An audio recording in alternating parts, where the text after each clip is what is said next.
We are watching the shocking collapse of two of the biggest brands in spirituality and health play out in real time.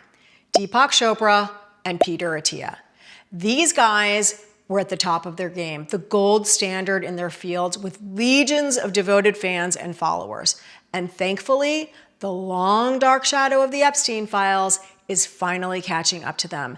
And it is so satisfying to see. Now, as much as it brings me joy to watch these two hypocrites fall from grace, I am really also very angry today. And that is why I wanted to make this video. And it's not just over my disgust with the Epstein files and all the people that participated and allowed this to go on and covered it up. And it's not even just as a woman who feels a sense of violation for all the victims. Today, I am angry and fed up with the betrayal committed by these two powerful men heading these brands whose whole mission is apparently to help other people. And how many months are we into the release of these files and not one arrest has been made in America? The only person sitting in jail is a woman who deserves to be there. But what is going on? It's infuriating. I mean, these people, they all deserve so much more than just making an apology and losing money and status and position. It's so messed up. And it really, it just really sinks in hard. Hey guys, Sam here, agency owner and creator of the Copy Brand Method. And I'm sorry, I'm just really in my feelings about this, but I am also really happy that you're here watching this because it's such a personal topic for all of us and it's an important discussion. So I'm really glad that you're here for it. And stick around because today we're going to talk about the collapse of these two brands and the dark side of branding, which is something that we in this industry just do not talk about enough. And the truth is, part of the reality of this dark side is that marketing is a tool that works regardless of character, which can be really scary. Now, you might have heard me talk about building a brand that is magnetic and elevated and authentic so you can attract raving fans and loyal customers. But there's a dangerous side to this because that influence and authority, it gives you power over people who trust you, and we're seeing what happens when that power rests in the wrong hands. Now, before we go any further, let me just give you a quick recap and look at what the files actually revealed about Deepak Chopra and Peter Attia, just in case you're unaware. So Deepak Chopra appears hundreds of times in the files, not casually, but as a willing participant.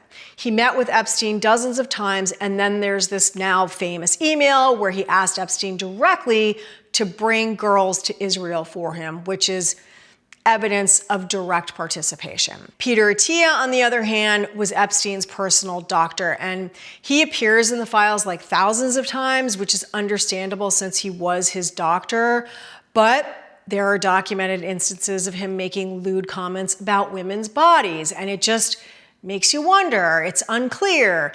Did he actually participate in anything? Like, was he at any parties? Did he have sex? We don't know. I mean, there's still so much more to be revealed. But he had access, and it's really hard to believe that he had no knowledge. But let's say, for argument's sake, the worst he did was just look the other way.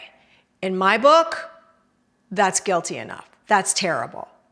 So how does this happen?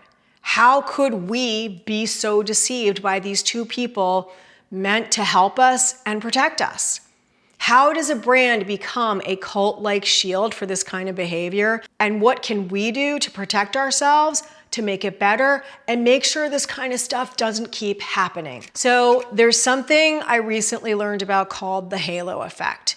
And the halo effect is a cognitive bias where our overall impression of a person, hey, they're a brilliant doctor or they're a spiritual guru, colors our judgment of their specific character traits. Essentially, because they're good or expert in one high visibility area, our brains create a halo around them that automatically assumes, well, They're also moral, trustworthy, and beyond reproach in every other area of life. Deepak Chopra is the halo effect on steroids. Deepak's best known for blending spirituality, personal development, and mind-body healing into a mainstream, easy way to access it philosophy. And his brand is built on being a guide to help his audience achieve enlightenment. Spiritual brands, oh my God, don't get me started. Spiritual brands get away with a lot. It's like once you build a reputation and get a little traction in the vein of enlightenment and healing, people they get very won over. Oh my God. And once you get the celebrities on board, forget it. It's game over. You can do no wrong. It's like when someone is positioned as spiritually advanced or enlightened, we assume that wisdom extends to everything they do and that they're like incapable of darkness. And Deepak's been around for decades, so it's very understandable that people would trust him. But toxic spirituality is real. And I think in light of everything that's coming out around Deepak, we are going to be hearing a lot more about this for a long time. And I also feel like the halo effect works even stronger with spiritual leaders.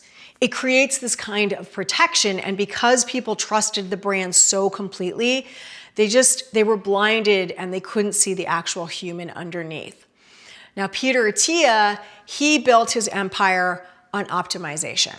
The science of living longer, doing things right, taking care of your body. And Attia, it's like this guy recently has been on such a pedestal because he's been cast as this person who almost has the secret to eternal life or something. I mean, it's crazy, but that's how people treat him. And we go along with it because he's telling us what we want to hear. He's got the answers. He's the guy with the data, the credentials, the research, the science to back it all up. I mean, what he's saying makes sense, right? If I listen to this guy who's done all the work, I'll reap all the benefits. Everyone else is listening to him and I don't want to miss out, so like sign me up for that. And the trap here is that we lose perspective. We get like kind of blurry. We start thinking credentials equal character.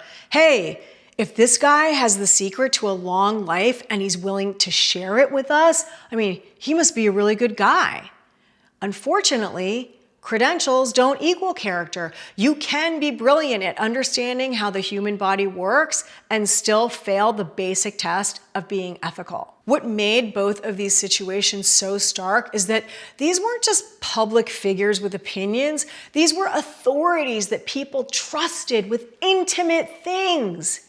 Deepak with our spiritual seeking, Peter with our health, our longevity, our actual bodies. I mean, these guys are doctors. They're supposed to be protectors. They're supposed to be safeguards. And for years, they knew about it or they participated in sex trafficking of women and children. It's mind-blowing.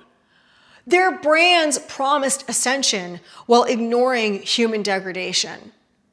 Okay, their brands promised the science of physical, mental, and emotional thriving while people were being violated and abused literally under their noses. It's shocking. And look, there were a lot of reasons that this was able to go on for so long, beyond the massive amount of power and money it takes to cover something like this up. And this is the part that's kind of on us. And it is our crazy obsession with celebrity and how much we're willing to overlook, to idolize, and to just forgive when it comes to famous people. I mean, both these guys had cult-like followings because if they're famous, there must be really good reason, right? And we're also living in a time where everyone is just so thirsty for help and answers outside of themselves.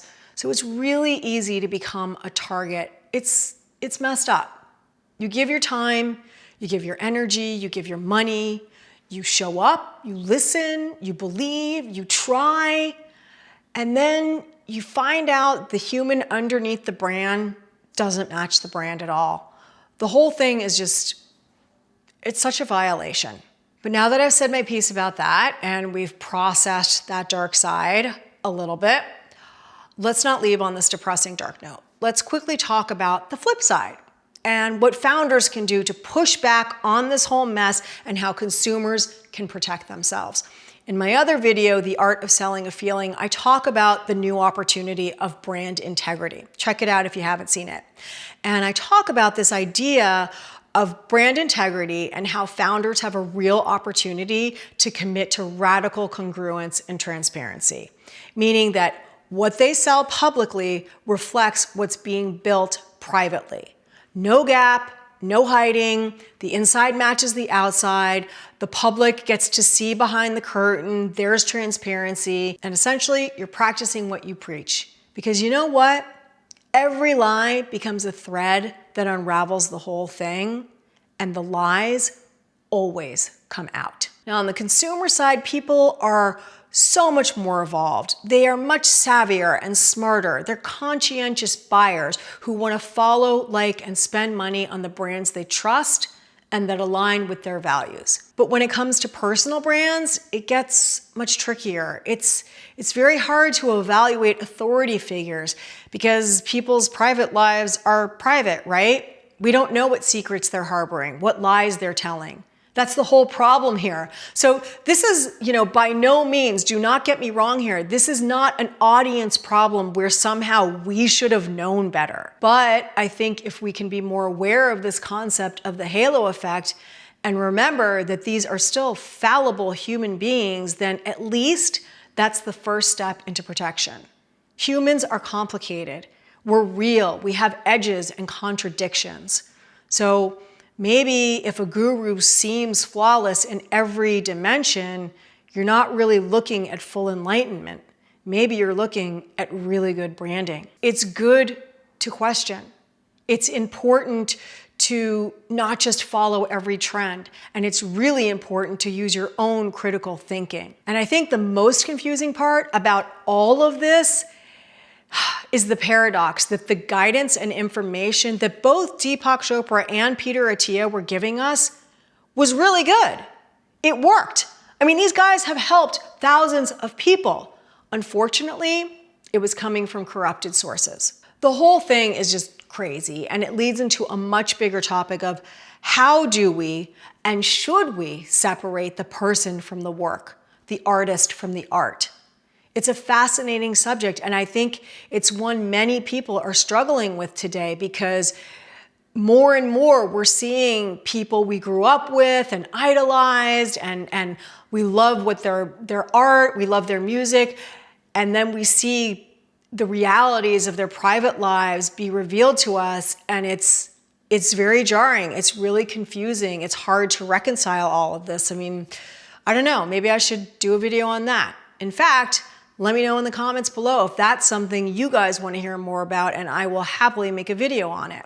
So now that we've processed this a little bit and we've had a chance to talk about the dark side of branding, I want to thank you for watching, because as a person who absolutely loves marketing and loves building brands, it's hard to talk about the shadow side of this world, but it's really important because if we don't talk about it, we can't bring more awareness to it, and we can't stop things like this from happening, which ultimately really hurt people.